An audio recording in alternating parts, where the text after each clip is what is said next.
এনসিপির গোপাল ভাঁড় নাহিদ বলেছে, যে লঙ্কায় যায় সেই নাকি হয় রাবণ।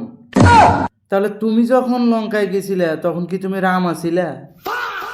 এখন যত দোষ বিএনপির, তোমাদের কাছে কেউই ভালো না।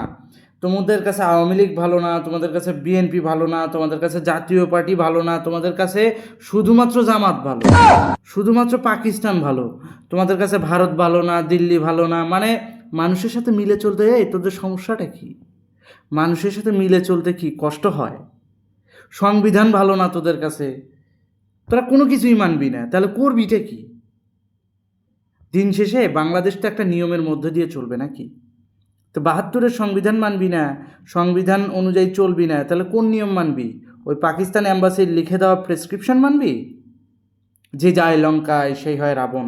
তো তুই যখন ক্ষমতায় ছিলি, তুই যখন অবৈধভাবে অবৈধ ইউনূস সরকারের অধীনে উপদেষ্টা ছিলি, তখন কি তুই রাম আসিলি? তখন কি তুই ফেরেস্তা আসিলি? তখন সাধারণ মানুষকে মিথ্যা মামলা দিয়ে জেলে ঢুকাস নাই?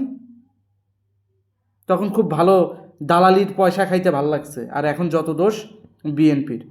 গঠনমূলক সমালোচনা কর, যেটা রাষ্ট্রের মানুষের জন্য কল্যাণকর হবে সেই সমালোচনা কর, যাতে তোর যেই অপোজিশন কিংবা তোর যে শত্রু তারাও যেন প্রতিবাদ করতে পারে।